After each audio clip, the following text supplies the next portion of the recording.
Hola, soy Mauricio José Schwartz y esto es El Rey va desnudo a fondo. Harry Houdini fue sin duda uno de los magos y escapistas más relevantes de la historia, responsable de que miles y miles de personas se interesaran en practicar el antiguo arte del ilusionismo. Pero una de las cosas por las que más se le recuerda es por su lucha contra espiritistas y otros personajes que afirmaban poseer poderes sobrenaturales, pero cuyos efectos eran conseguidos por medios totalmente naturales y bien conocidos por los magos. A Houdini le molestaba que el noble arte del mago fuera utilizado por estafadores que pretendían pasar sus ilusiones como realidades. Y le molestaba aún más que se engañara a buenas personas desinformadas jugando con sus sentimientos, poniéndolos supuestamente en contacto con sus seres queridos ya muertos. En la labor de desenmascarar a farsantes, sin embargo, Harry Houdini no estaba solo.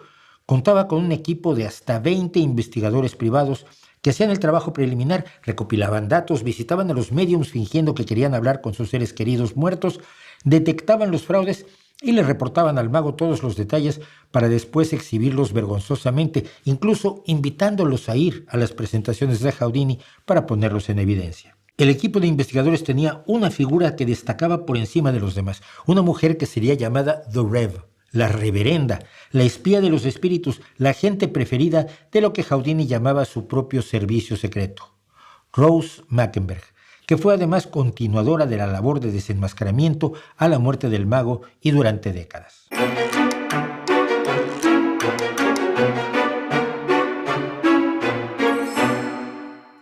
En este canal ya hemos contado cómo una broma adolescente de las hermanas Katie y Maggie Fox disparó en 1848 el delirio espiritista, primero en Estados Unidos y después en todo el mundo.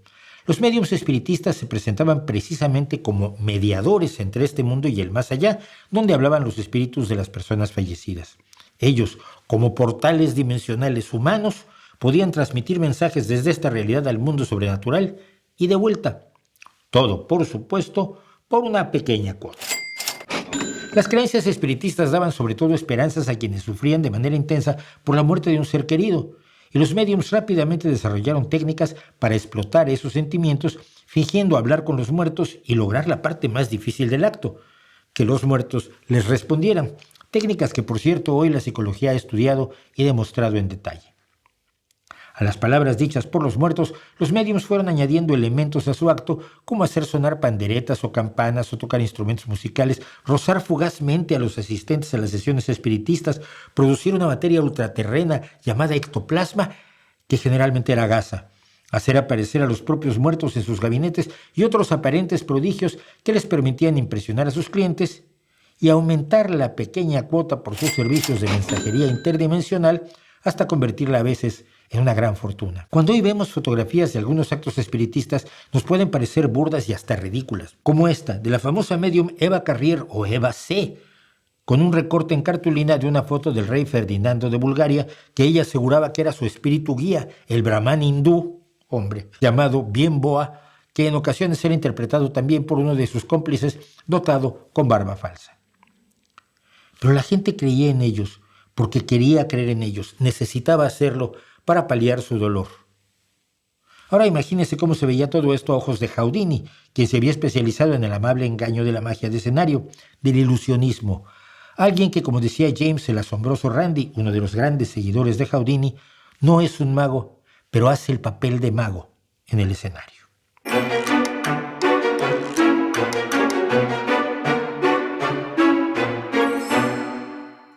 El joven Eric Weiss, nacido el 24 de marzo de 1874 en Hungría, iba apenas a empezar su carrera como mago en los Estados Unidos, adoptando el nombre de Harry Houdini, cuando las hermanas Fox confesaron que lo suyo no era más que un embuste. Era 1888, y si alguien imaginaba que su confesión acabaría con el negocio espiritista, se debe haber llevado una sorpresa mayúscula, porque el asunto no dejaría de crecer en las décadas siguientes. De hecho, Houdini ya exhibía a los médiums, y no decimos falsos médiums, porque los médiums reales no existen, desde fines del siglo XIX como parte de su trabajo de mago. Pero fue a la muerte de su madre en 1913 cuando su interés por el creciente negocio espiritista se disparó. Empezó a asistir a sesiones buscando quizás contactar con su madre, y lo que vio fueron trucos que le resultaban vulgares, simples y evidentísimos. Así que empezó a desenmascararlos públicamente, a mostrar sus trucos y a desafiarlos con la seguridad de que sabía que eran unos impostores, a partir de su libro de 1924, Un mago entre los espíritus. Su carrera como mago y escapista se desarrollaría en los años siguientes con la misma intensidad con la que lo hacía su imagen como demoledor de las patrañas de los espiritistas, y empezó a reunir a su alrededor un grupo de investigaciones que apoyó su labor, como su sobrina Julia Sawyer, la vedette Alberta Chapman, el escritor de terror Clifford M. Eddy Jr. y los también magos Robert Geisel y Amedeo Baca.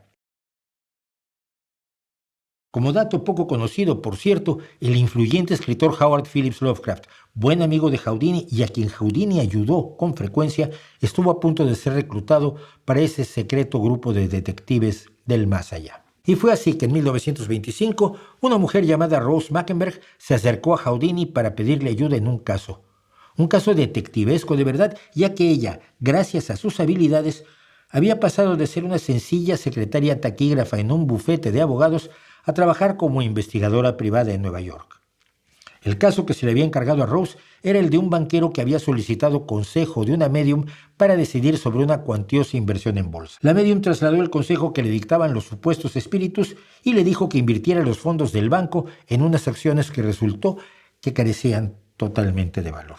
El banco perdió muchísimo dinero y el banquero contrató a los detectives para que desenmascararan a la charlatana. El desafío era averiguar si la culpa de la mala inversión era de los habitantes del más allá o de una médium cuyas comunicaciones espiritistas eran una impostura.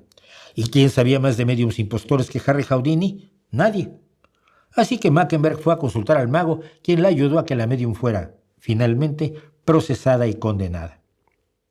Pero Houdini había quedado impresionado por la inteligencia y lógica de Rose Mackenberg y le ofreció contratarla como parte de su equipo de verdaderos cazafantasmas. Houdini le enseñó a Rose todos los trucos que los embusteros del más allá usaban y usan todavía hoy en día para engañar a sus víctimas, cómo se aprovechaban de su dolor y desesperación y vulnerabilidad, a qué había que estar atentos y qué información debían derivar de las sesiones espiritistas a las que asistirían. En palabras de la propia Rose en uno de sus artículos periodísticos, Houdini me enseñó muchas cosas: autocontrol, valentía, iniciativa y la capacidad de no permitir que el asombro me hiciera perder el rastro.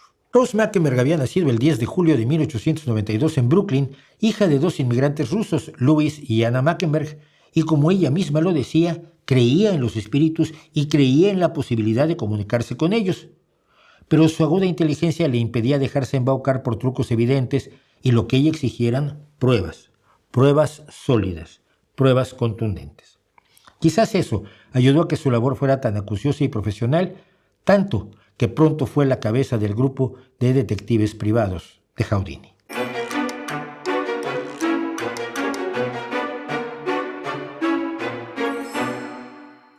En general, el procedimiento de investigación era el siguiente. Varios días antes de que Houdini fuera a presentarse en alguna ciudad de los Estados Unidos o de Canadá, los espías de los espíritus descendían sobre los médiums locales. Porque toda ciudad tenía su dosis de estafadores, como hoy en cualquier ciudad usted puede encontrar a varios astrólogos, videntes, tiradores de cartas, lectores de mano, profesores de filosofía, homeópatas y acupunturistas. Los detectives, asumiendo identidades falsas, contrataban sesiones con los médiums locales. Y se hicieron legendarias las interpretaciones con gran capacidad de actuación de Rose en el papel de doliente viuda acaudalada, como sirviente ignorante en su día libre, como maestra escolar rústica, como mujer rural de visita en la ciudad, como soltera desesperada.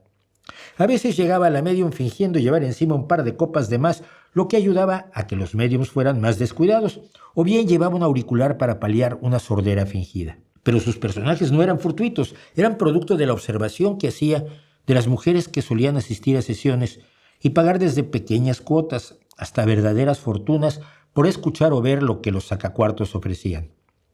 Para elegir su atuendo, Rose observaba las tiendas de departamentos de la localidad, observando lo que compraban las mujeres locales, su estilo de vestir y su forma de hablar, hasta que sentía que podía mimetizarse con su entorno e ir ahora sí a la sesión espiritista.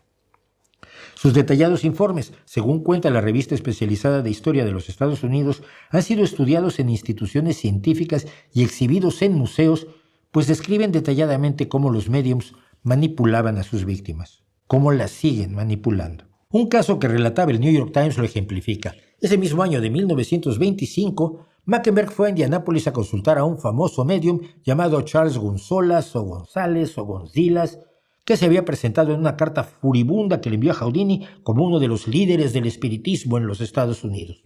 Rose se presentó diciendo que era una madre desesperada, cuyo bebé había muerto unos meses atrás y quería comunicarse con él. González era todo un personaje que, además de espiritista, fue ministro del Ku Klux Klan, predijo la segunda venida de Cristo para el año 2000, acontecimiento que al parecer no se produjo, tenía una universidad por correo que acabó siendo investigada como fábrica de títulos fraudulentos y presumía de una enorme cantidad de títulos académicos, todos falsos. González le ofreció a Mackenberg por la módica suma de $25 de la época, unos $450 a valor de hoy, enseñarle a acceder al más allá mirando un tazón de agua para ponerse en comunicación con el espíritu guía de González, un hindú, no podía ser de otro modo, de 800 años de edad. Le dijo a Rose que el contacto sería más sencillo si ella se quitaba la ropa, pero ella se rehusó. Cuando Houdini se presentó en Indianápolis, González estaba entre el público y después de algunos trucos Houdini lo confrontó hablando de sus fraudes. Cuando González se dirigió al escenario para responder, según cuenta un diario de Indianápolis, sus desmentidos llevaron a los reflectores a miembros del numeroso cuerpo de detectives de Houdini que al parecer ocupaban asientos por todo el teatro. Los detectives venían armados con informes de sus investigaciones. El diario lo llamó uno de los actos más emocionantes jamás presentados en un escenario de Indianápolis. Por cierto, que el acoso sexual de González no fue el único que sufrió Rose Mackenberg en su carrera.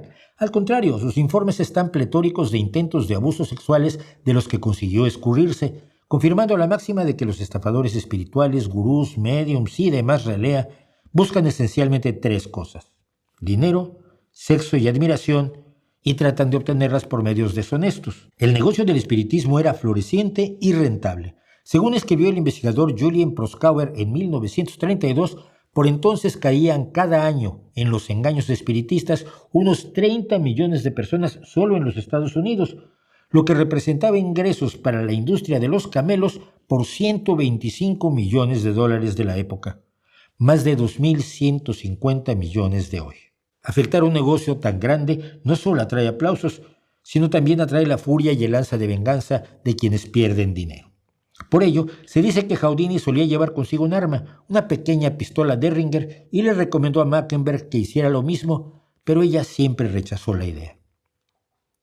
Como lo revela el artículo sobre González, la existencia de los detectives de Houdini no era totalmente un secreto por aquellos años, y esto explica las necesidades del disfraz en el que destacó Rose.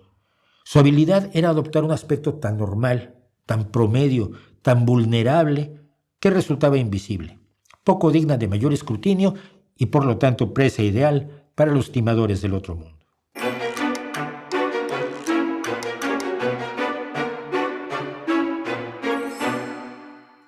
En febrero y mayo de 1926, Harry Houdini y Rose Mackenberg fueron llamados a prestar testimonio ante el Congreso de los Estados Unidos en apoyo de una ley que disponía una multa de hasta $250 para quienes hicieran adivinaciones. Aunque Houdini lógicamente era el testigo estrella, la bomba la soltó Rose cuando habló de su investigación encubierta de la medium Jane Coates, a quien había visitado los días anteriores a prestar testimonio y que estaba, por cierto, en la sala.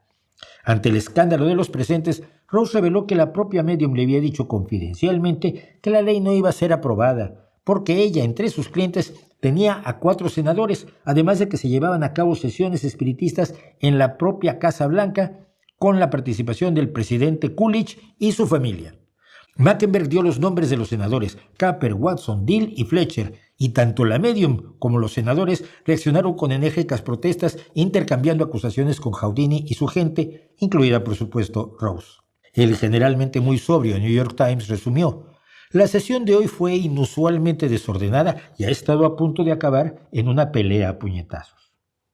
La Casa Blanca declaró de modo informal que la familia de Coolidge no estaba interesada en el espiritismo, pero la ley antiadivinos nunca fue aprobada. En octubre de ese mismo año de 1926, Harry Houdini moría a consecuencia de una cadena de acontecimientos fortuitos que cualquier adivino real podría haber predicho. Una apendicitis en curso, un mal golpe en el vientre, el apéndice reventado, peritonitis mortal, en una época en la que no había antibióticos. Por cierto, no se entiende cómo los adivinos no previeron los antibióticos antes de que Alexander Fleming describiera la penicilina en 1928, 2 años después. Es bien sabido, o parcialmente sabido, que Houdini estableció una serie de códigos secretos con varios de sus amigos que utilizaría para comunicarse con ellos desde el más allá, si podía. Durante décadas, el día de Halloween, que es la fecha de la muerte de Houdini, multitud de médiums llevaron a cabo sesiones para transmitir esos códigos y demostrar tanto la existencia del mundo de los espíritus como la capacidad de los médiums de comunicarse con ellos.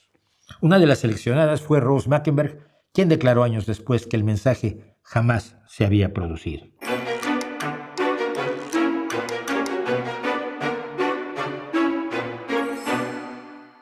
Rose ya tenía una carrera singular y con poca competencia, y seguiría ejerciéndola por su cuenta el resto de su vida, haciendo investigaciones para clientes que buscaban combatir fraudes, trabajando así para departamentos de policía, compañías de seguro, organizaciones de supervisión de empresas y negocios y todo tipo de clientes privados. Sus investigaciones se publicaron en medios de enorme relevancia como Popular Science, The Chicago Tribune y The Saturday Evening Post, además de que apareció en televisión en los programas más famosos de los inicios de la industria. Con Houdini, Rose había investigado a unos 300 médiums, videntes, psíquicos y adivinos sin encontrar a uno solo que fuera genuino.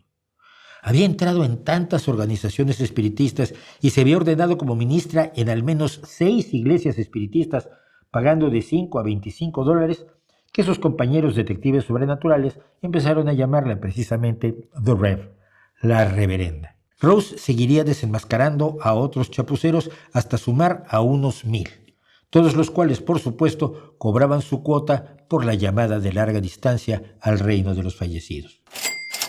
Como le contaba Rose Mackenberg al periódico The St. Louis Post-Dispatch en 1937, nunca me casé, pero he recibido mensajes de 1000 maridos y el doble de hijos en el mundo por venir.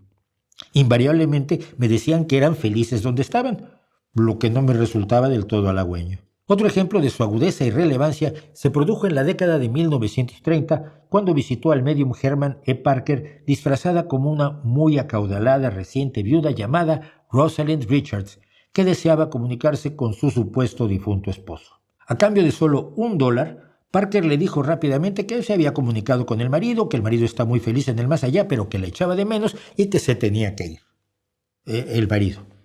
Entonces Mackenberg lanzó una apetitosa carnada y pidió que le preguntara al nostálgico finado antes de que se acabara de ir si ella debía aceptar una liquidación de $3000 que le ofrecían por la muerte de él.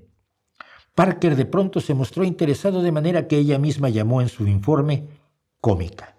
Le pidió luego que le dijera a su esposo que tenía otros $1500 en el banco para pedirle consejo de cómo usarlos. Parker restableció de inmediato la llamada al Hades. Tengo de nuevo a su marido, recuerda Rose que le dijo. Dice que invierte dinero en una compañía y empieza a deletrear Wilcox Transportation Company. Dice su marido que es una empresa muy sólida y que si invierte $1000 en ella recibirá de vuelta más de 5000 en solo 2 años. La viuda Richard se deshizo en lágrimas agradeciendo el consejo, le pagó $25 a Parker y pidió recibo que el medium dio. El problema es que la Wilcox Transportation Company era una compañía fraudulenta creada por Parker con su cómplice John F. Wilcox. Mackenberg llevó sus hallazgos y recibo a la Oficina de Protección al Inversionista. Ambos estafadores fueron llevados a juicio, donde se enteraron, antes de ser declarados culpables de fraude, de que su clienta no era ninguna Rosalind Richards, sino el terror de los espiritistas, Rose Mackenberg. Rose se dedicó además a dar conferencias sobre cómo detectar los trucos de los médiums y revelando algunos de ellos, como el de tocar una campanilla con el pie, que usó también Houdini, y en el proceso escribió numerosos artículos en diarios y revistas y una autobiografía que por desgracia no se ha publicado. Una de sus observaciones al paso de los años es que los fraudes esotéricos crecían en tiempos de guerra, incertidumbre y crisis económicas, cosa que los estudiosos de la sociedad han podido constatar. Alguna vez Mackenberg reflexionó sobre lo crédulos que eran los espíritus. Les puedes hacer cualquier pregunta y conocen la respuesta, pero hasta hoy ninguno le ha susurrado al medium: esa mujer con ropa de viuda no es una viuda, es Rose Mackenberg la que desacredita nuestro negocio. Al parecer los muertos o tienen mucho sentido del humor o no tienen idea. La detective más destacada de Harry Houdini, Rose Mackenberg, la reverenda, murió en su eterna Nueva York el 10 de abril de 1968. Y hasta el último día de su vida sostuvo que deseaba poder encontrar a un médium genuino. Algo que comparten todos los críticos de lo paranormal, porque nada sería más emocionante que comunicarse con los muertos de verdad, que ver fantasmas de verdad, que conocer el futuro de verdad, que ver sin ojos o conseguir cualquiera de las hazañas de las que presumen quienes bajo la mirada atenta del conocedor resultan no ser sino embusteros y ni siquiera tan buenos. Sería maravilloso que lo sobrenatural fuera real, pero hasta hoy todo ha sido mentira, fantasía y engaño, y eso lo único que merece es el escarnio y el desenmascaramiento en defensa de sus víctimas, recordando, por supuesto, a Rose Mackenberg. ¿No cree usted?